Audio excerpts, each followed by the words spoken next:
नमस्कार दोस्तों, स्वागत है आपका आज के मुख्य समाचार में। सबसे पहली बड़ी खबर में आपको बताएंगे, मिशन 2022 गोरखपुर में 31 अक्टूबर को होगी प्रियंका गांधी की रैली, सफल बनाने में जुटे कार्यकर्ता। इसी के साथ दूसरी बड़ी खबर में जिक्र होगा कि नए पीसीसी अध्यक्ष और चुनाव तैयारियों पर शुक्रवार को गुजरात के नेताओं के साथ मंथन करेंगे राहुल। तीसरी बड़ी खबर में आपको बताएंगे कि किसानों ने खोला यूपी गाजीपुर बॉर्डर पर NH-24 का रास्ता, टिकैत बोले अब संसद पर बैठेंगे। दोस्तों, हर एक खबर की गहराई में आपको ले जाएंगे, लेकिन उससे पहले अगर आपको भी ऐसा लगता है कि भाजपा की उल्टी गिनती शुरू हो चुकी है तो आप अभी इस वीडियो को लाइक कीजिए और इस लाल बटन को दबाकर चैनल को सब्सक्राइब करके घंटी बजाइए और कमेंट में लिखिए जय हिंद। मिशन 2022 गोरखपुर में 31 अक्टूबर को होगी प्रियंका गांधी की रैली, सफल बनाने में जुटे कार्यकर्ता। जी हाँ दोस्तों, कांग्रेस की राष्ट्रीय महासचिव व यूपी प्रभारी प्रियंका गांधी की 31 अक्टूबर को शहर के चंपा देवी पार्क में प्रस्तावित रैली को सफल बनाने में कांग्रेस कार्यकर्ता जुट गए हैं। इसी सिलसिले में गुरुवार को ट्रांसपोर्ट नगर स्थित पार्टी कार्यालय पर एक तैयारी बैठक हुई, जिसमें रैली को ऐतिहासिक बनाने पर मंथन हुआ। पार्टी की जिलाध्यक्ष निर्मला पासवान की अगुवाई में आयोजित इस बैठक में ब्लॉक कांग्रेस कमेटी के सभी अध्यक्ष, न्याय पंचायत के अध्यक्ष, जिला कांग्रेस कमेटी की कार्यकारिणी, सभी फ्रंटलाइन के अध्यक्ष उपस्थित रहे। जिलाध्यक्ष ने कहा कि 31 अक्टूबर को प्रियंका गांधी वारा की सभा को हर हाल में ऐतिहासिक बनाया जाएगा। सभी पदाधिकारियों को जिम्मेदारियां दे दी गई हैं। प्रदेश कांग्रेस महासचिव त्रिभुवन नारायण मिश्रा व प्रदेश कांग्रेस सचिव अमरेंद्र मल ने कहा कि रैली को सफल बनाने के लिए हम सभी जी जान लगा देंगे और सभी बड़े बड़े नेता का आगमन 1-2 दिन में शुरू हो जाएगा। जिला उपाध्यक्ष जितेंद्र पांडे व जिला उपाध्यक्ष तौकीर आलम ने कहा कि गोरखपुर की धरती पर प्रियंका गांधी वारा के कार्यक्रम से सभी कांग्रेस नेताओं कार्यकर्ताओं में उत्साह की लहर है। चलते हैं अगली खबर की तरफ। नए पीसीसी अध्यक्ष और चुनाव तैयारियों पर शुक्रवार को गुजरात के नेताओं के साथ मंथन करेंगे राहुल।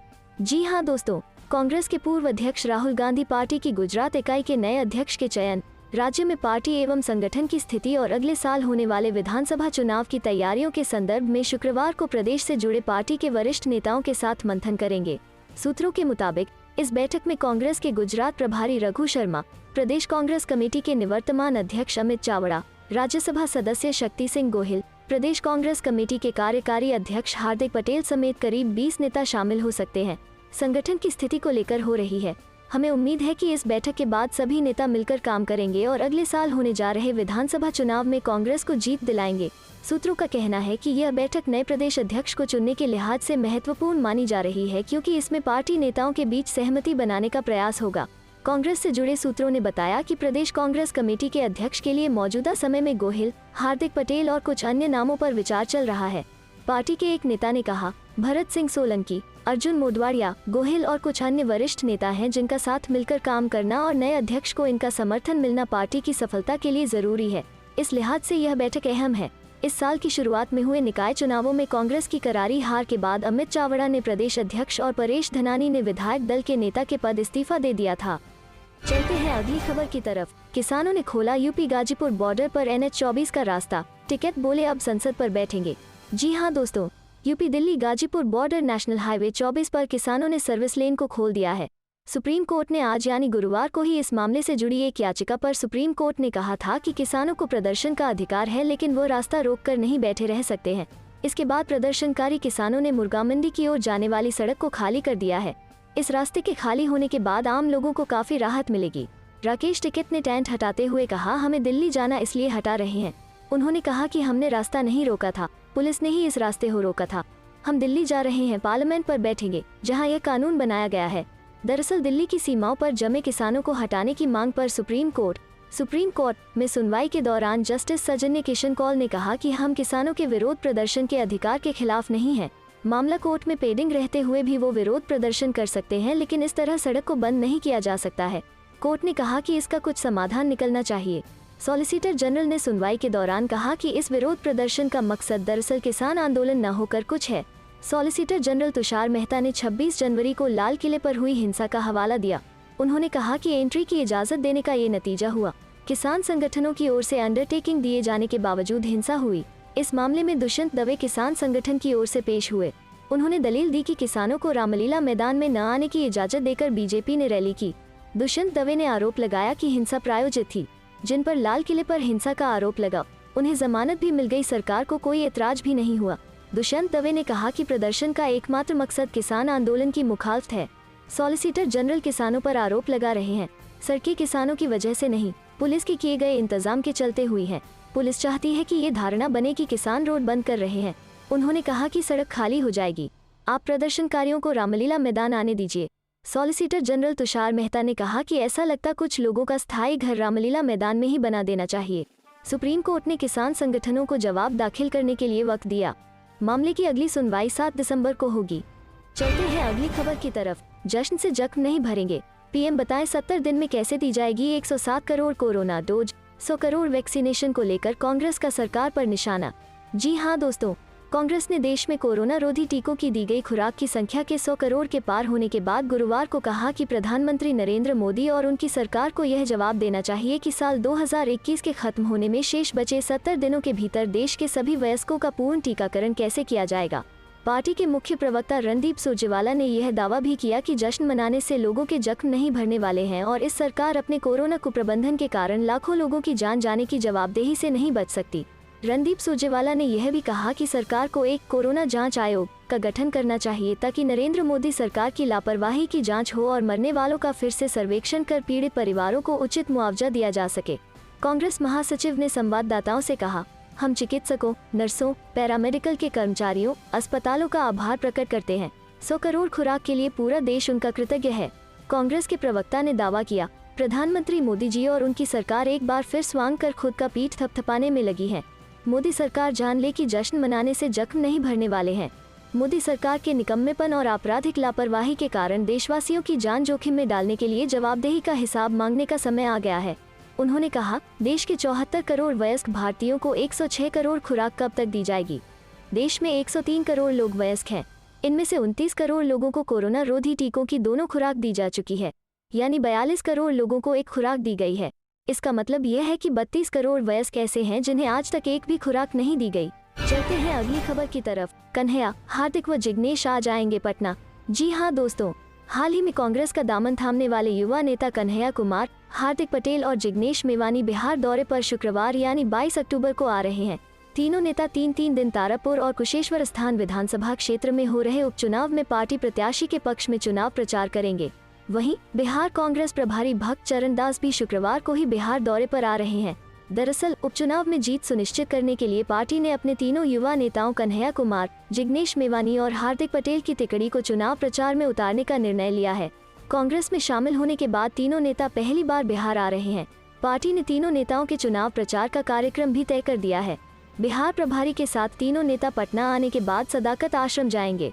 पार्टी नेताओं के अनुसार 23, 24 व 25 अक्टूबर को कन्हैया, जिग्नेश व हार्दिक पटेल तारापुर में चुनाव प्रचार करेंगे।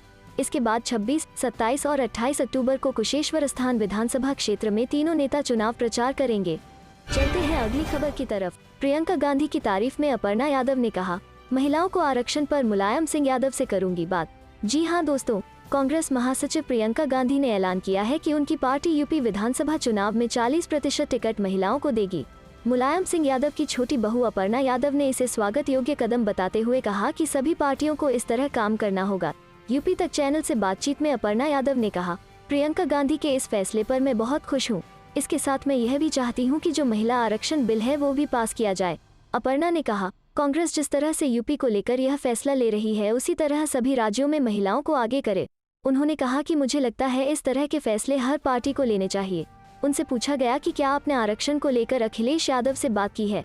इस पर उन्होंने कहा, अखिलेश यादव से उनकी बात नहीं हुई है, लेकिन मुलायम सिंह यादव ने जरूर मीडिया के माध्यम से भी कई बार कहा है कि महिलाओं की भागीदारी राजनीति में बढ़नी चाहिए।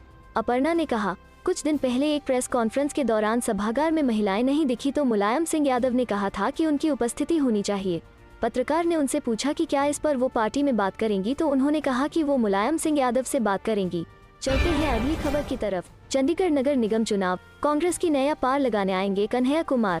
जी हां दोस्तों, चंडीगढ़ नगर निगम चुनाव में पहली बार कांग्रेस के स्टार प्रचारक प्रचार के लिए आएंगे। इसमें हाल ही में कांग्रेस में शामिल हुए कन्हैया कुमार का नाम भी शामिल है। वहीं शहर कांग्रेस की ओर से वरिष्ठ नेता प्रियंका गांधी को भी चंडीगढ़ में सभा करने के लिए आमंत्रित किया गया है। अब तक स्थानीय नेताओं के चेहरों पर ही कांग्रेस चुनाव लड़ती रही है। अब कांग्रेस अपने बड़े नेताओं को भी चुनाव मैदान में उतारना चाह रही है। निगम चुनाव को लेकर कांग्रेस ने भी रणनीति तैयार करनी शुरू कर दी है। कन्हैया कुमार का नाम लगभग तय माना जा रहा है। वहीं अन्य स्टार प्रचारकों के नामों पर विचार चल रहा है। सूत्रों की माने तो कन्हैया कुमार नगर निगम चुनाव में 3 दिन तक शहर में रहकर कांग्रेस के लिए वोट मांगेंगे। इस बार नगर निगम चुनाव में कांग्रेस कोई चूक करने की मूड में नहीं है। प्रदेश अध्यक्ष सुभाष चावला पूर्व केंद्रीय मंत्री पवन कुमार बंसल के दिल्ली में होने के बावजूद लगातार बातचीत कर चुनाव की रणनीति बनाने में जुटे हैं। चलते हैं अगली खबर की तरफ। बुड़ाना से भाजपा विधायक पर चुनावी प्रक्रिया में धांधली को लेकर आरोप तय। जी हां दोस्तों, उत्तर प्रदेश में 2012 के विधानसभा चुनाव के दौरान कुछ अवैध तरीके अपनाने और भ्रष्टाचार करने के मामले में यहां एक विशेष अदालत ने भारतीय जनता पार्टी के एक विधायक पर आरोप तय किए। विधायकों के विरुद्ध मामलों की सुनवाई करते हुए विशेष न्यायाधीश गोपाल उपाध्याय ने बुड़ाना के विधायक उमेश मलिक पर एक और मामले में आरोप तय किए।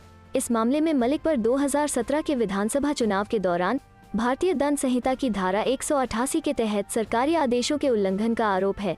चुनावी प्रक्रिया में धांधली के पहले मामले में अदालत ने जनप्रतिनिधि कानून 1951 की धारा 123 और भारतीय दंड संहिता की धारा 171 के तहत विधायक पर मतदाताओं को लुभाने का आरोप तय किया।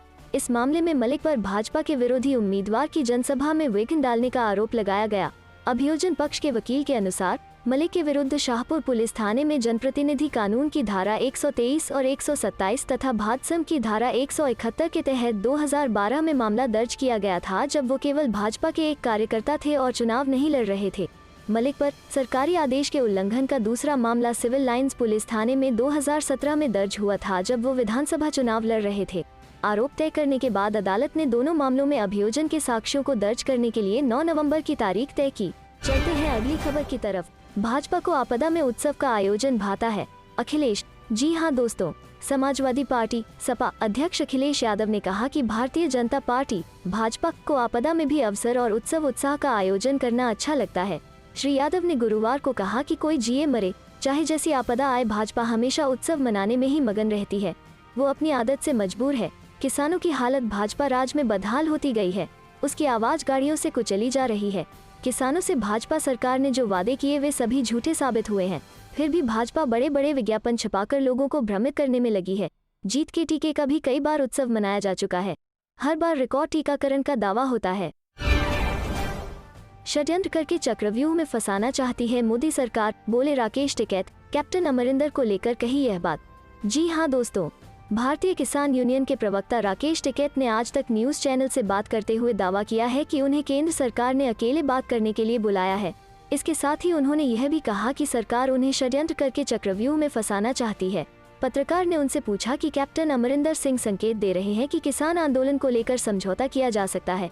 राकेश टिकैत ने जवाब में कहा, मेरी इसको लेकर किसी से बातचीत नहीं हुई है। अगर कैप्टन की बात सरकार से हो रही है तो वो संयुक्त मोर्चे से भी तो बात करेंगे। टिकैत से यूपी और पंजाब चुनाव को लेकर सवाल पूछा गया तो उन्होंने कहा, सरकार को अगर लगता है कि किसान आंदोलन का मुद्दा चुनाव में भारी पड़ेगा तो उसे समझौता करना चाहिए। हम तो 1 साल से इसका इंतजार कर रहे हैं कि इस मुद्दे पर कोई निर्णय किया जाए। पत्रकार ने पूछा, ऐसा कौन सा मुद्दा ऐसा होगा जहां आपके और सरकार के बीच रास्ते एक हो सकते हैं? इस पर टिकैत ने कहा, जब सरकार हमसे पूछेगी तो हम बता देंगे। वो हमसे बात नहीं कर रही है, केवल हवा में बातें मार रही है। जब उनसे पूछा गया कि कुछ किसान नेताओं ने मंत्री से मुलाकात की है, इसको धोखा बताते हुए टिकैत ने कहा, यह चक्रव्यूह रचा जा रहा है, सरकार द्वारा जाल फेंका जा रहा है। यह लोग तो अपनी पार्टी के नेताओं को भी जाल में फंसा लेते हैं। चलते हैं अगली खबर की तरफ। लखीमपुर खीरी में मारे गए किसानों की अस्थियां शुकतीर्थ में गंगा घाट पर विसर्जित। जी हां दोस्तों, उत्तर प्रदेश के लखीमपुर खीरी में मारे गए किसानों व पत्रकार की अस्थि कलश यात्रा बुधवार को मुजफ्फरनगर की तीर्थ नगरी के नाम से विख्यात शुकतीर्थ पहुंची। इस यात्रा में भाकियू अध्यक्ष चौधरी नरेश टिकैत व धीरज लाटियान, सैकड़ों भाकियू पदाधिकारी और कार्यकर्ताओं समेत किसानों की भारी भीड़ मौजूद रही। मृतक किसानों व पत्रकार रमन कश्यप के अस्थि कलश को विधिवत पूजा अर्चना के साथ गंगा में विसर्जित किया गया। उल्लेखनीय है कि पिछले दिनों लखीमपुर खीरी में 3 कृषि बिल कानून का विरोध कर रहे किसानों के ऊपर केंद्रीय मंत्री के बेटे और समर्थकों ने गाड़ी चढ़ाकर कुचल दिया था। उस घटना में 4 किसानों और 1 पत्रकार समेत कुल 8 लोगों की मौत हो गई थी। इसके बाद किसानों में भारी रोष देखने को मिला। घटना में मारे गए किसानों व पत्रकार रमन कश्यप को शहीद का दर्जा देते हुए उनके अंतिम संस्कार से लेकर अस्थि विसर्जन तक किसानों की भारी भीड़ मौजूद रही।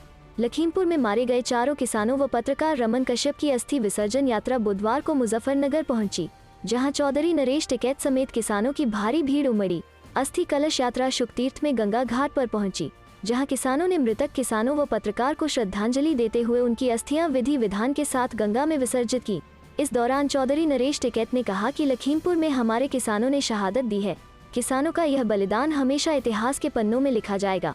हम चाहते थे कि कृषि कानून के विरोध में सरकार हमसे बात करे। उस समय किसान 2 कदम पीछे हटने को तैयार था, लेकिन अब बहुत देर हो चुकी है। बातचीत के जरिए इस मसले को सुलझाया जा सकता है, लेकिन सरकार इस मामले को सुलझाना नहीं चाहती। सरकार की दमनकारी नीति से परेशान होकर किसान पिछले कई महीनों से दिल्ली बॉर्डर पर धरना दे रहे हैं। चलते हैं अगली खबर की तरफ। यूपी में महिलाओं को 40% टिकट देगी कांग्रेस, राहुल गांधी ने दी ये बड़ी प्रतिक्रिया। जी हां दोस्तों, कांग्रेस के पूर्व अध्यक्ष राहुल गांधी ने गुरुवार को कहा कि उत्तर प्रदेश विधानसभा चुनाव के लिए 40% टिकट महिलाओं को देने का पार्टी का फैसला सिर्फ शुरुआत है। इसके साथ ही राहुल ने कांग्रेस के नए नारे लड़की हूँ लड़ सकती हूँ का भी जिक्र किया। राहुल गांधी ने ट्वीट किया, देश की बेटी कहती है अपनी मेहनत से, शिक्षा की ताकत से, सही आरक्षण से मैं आगे आगे बढ़ सकती हूँ, लड़की हूँ लड़ सकती हूँ। यूपी सिर्फ शुरुआत है। उल्लेखनीय है कि कांग्रेस महासचिव प्रियंका गांधी वारा ने मंगलवार को घोषणा की थी कि वो उत्तर प्रदेश में आगामी विधानसभा चुनाव में 40% टिकट महिलाओं को देंगी। प्रदेश में विधानसभा चुनाव अगले साल की शुरुआत में होने हैं। प्रियंका ने लखनऊ में संवाददाताओं से बातचीत में जोर देकर यह भी कहा कि हम चाहते हैं कि महिलाएं राजनीति में सत्ता में पूरी तरह से भागीदार बने। उन्होंने कहा कि महिलाएं अगर समाज में बदलाव चाहती हैं तो वे राजनीति में आएं और कंधे से कंधा मिलाकर आगे बढ़ें। इसके अलावा कांग्रेस महासचिव और यूपी प्रभारी प्रियंका गांधी ने प्रदेश में पार्टी के सत्ता में आने पर लड़कियों को स्मार्टफोन और इलेक्ट्रॉनिक स्कूटी देने की घोषणा की है। प्रियंका गांधी ने गुरुवार को एक ट्वीट कर कहा, मैं कुछ छात्राओं से मिली। उन्होंने कहा कि उन्हें पढ़ाई और सुरक्षा के लिए स्मार्टफोन की जरूरत है। मुझे खुशी है कि घोषणा पत्र समिति की सहमति से इंटरमीडिएट पास करने वाली छात्राओं को स्मार्टफोन और स्नातक पास करने वाली छात्राओं को इलेक्ट्रॉनिक स्कूटी देने का यूपी कांग्रेस ने आज फैसला किया। चलते हैं अगली खबर की तरफ। यूपी 3 दिन के अंदर यूपी कांग्रेस का दूसरा बड़ा ऐलान, इंटर पास छात्राओं को स्मार्टफोन व ग्रेजुएट को देंगे स्कूटी। जी हां दोस्तों, यूपी चुनाव 2022 में महिलाओं को 40% टिकट देने का ऐलान करने के बाद कांग्रेस ने गुरुवार को एक और बड़ी घोषणा की है। यूपी कांग्रेस ने ऐलान किया है कि प्रदेश में सरकार बनने पर इंटर पास छात्राओं को एक स्मार्टफोन वितरित किया जाएगा। वहीं ग्रेजुएट हो चुकी छात्राओं को इलेक्ट्रॉनिक स्कूटी दी जाएगी। यूपी प्रभारी व कांग्रेस महासचिव प्रियंका गांधी ने कहा कि कल मैं कुछ छात्राओं से मिली। उन्होंने बताया कि उन्हें पढ़ने व सुरक्षा के लिए स्मार्टफोन की जरूरत है। मुझे खुशी है कि घोषणा समिति की सहमति से आज यूपी कांग्रेस ने निर्णय लिया है कि सरकार बनने पर इंटर पास लड़कियों को स्मार्टफोन और स्नातक लड़कियों को इलेक्ट्रॉनिक स्कूटी दी जाएगी। 19 अक्टूबर को कांग्रेस ने आगामी विधानसभा चुनाव में 40% टिकट महिला उम्मीदवारों को देने का ऐलान किया था। इस घोषणा की राजनीतिक हलकों में बड़ी चर्चा रही। कांग्रेस नेता राहुल गांधी ने इस फैसले की सराहना करते हुए लड़की हूँ लड़ सकती हूँ का नारा ट्वीट किया। उन्होंने कहा कि देश की बेटी कहती है अपनी मेहनत से, शिक्षा की ताकत से, सही आरक्षण से मैं आगे आगे बढ़ सकती हूँ। यूपी सिर्फ शुरुआत है। चलते हैं अगली खबर की तरफ। अब में आपकी तिरंगा यात्रा अवैध घोषित, सांसद संजय सिंह को पुलिस ने रोका। जी हां दोस्तों, प्रधानमंत्री नरेंद्र मोदी के प्रस्तावित कार्यक्रम से पहले प्रशासन द्वारा अनुमति न मिलने के बावजूद तिरंगा यात्रा निकालने पर अड़ी आम आदमी पार्टी के नेताओं पर जिला प्रशासन की नजर है। कार्यक्रम में शामिल होने राज्यसभा सांसद संजय सिंह गुरुवार को वाराणसी लाल बहादुर शास्त्री हवाई अड्डा पहुंचे, जहां पुलिस ने उन्हें रोक लिया है। जानकारी के मुताबिक जैसे ही आप सांसद संजय सिंह शहर के लिए रवाना हुए, कई थानों की फोर्स ने शिवपुर तरना के समीप घेरेबंदी कर उनके काफिले को रोक दी। पुलिस अधिकारी बार बार उन्हें थाने चलने की बात कह रहे थे और संजय सिंह पुलिस अफसरों से रोकने के ऑर्डर की कॉपी मांगते रहे। राज्यसभा सांसद संजय सिंह और अधिकारियों की वार्ता चल रही। संजय सिंह ने लिखा सभापति को पत्र, वहीं पुलिस द्वारा रोके जाने पर संजय सिंह ने राज्यसभा के सभापति को पत्र लिखा है। संजय सिंह ने अपने पत्र में कहा है कि पुलिस मुझे गैर कानूनी ढंग से रोक रही है। मेरे साथ ऐसे में किसी भी तरह की घटना घटित हो सकती है। उन्होंने आरोप लगाया कि यूपी में मुझे लगातार गिरफ्तार कर कोई साजिश खेला जा रहा है। चलते हैं अगली खबर की तरफ। फिर बढ़ी पेट्रोल डीजल की कीमतें, इतना महंगा हो गया ईंधन। जी हाँ दोस्तों, देश महंगाई की मार झेल रहा है। पेट्रोल डीजल की कीमतें आए दिन नया रिकॉर्ड बना रही हैं। तेल कंपनियों ने जुमरात 21 अक्टूबर को पेट्रोल डीजल का नया रेट जारी किया है। तेल की कीमतों में मुसलसल दूसरे दिन इजाफा हुआ है। दिल्ली में एक बार फिर से पेट्रोल के दाम में 35 पैसे और डीजल के दाम में 35 पैसे का इजाफा हुआ है। बुध के रोज दिल्ली समेत देश के सभी राज्यों में तेल की कीमतों में इजाफा हुआ था। राजधानी दिल्ली में पेट्रोल का रेट 106.54 रुपये प्रति लीटर, जबकि डीजल 96.27 रुपये प्रति लीटर हो गया है। मुंबई में पेट्रोल के दाम में 33 पैसे के इजाफे के साथ 112.44 पैसे प्रति लीटर हुआ। वहीं डीजल के दाम में भी 37 पैसे की बढ़ोतरी हुई है और अब यह 103.26 रुपये प्रति लीटर है। गौरतलब है कि भारत में मकामी टैक्स वैट और माल ढुलाई चार्ज की बिना पर ईंधन की कीमतें एक राज्य से दूसरे राज्य में अगल होती हैं। इसके अलावा केंद्र सरकार ऑटो ईंधन पर उत्पाद शुल्क लेती है।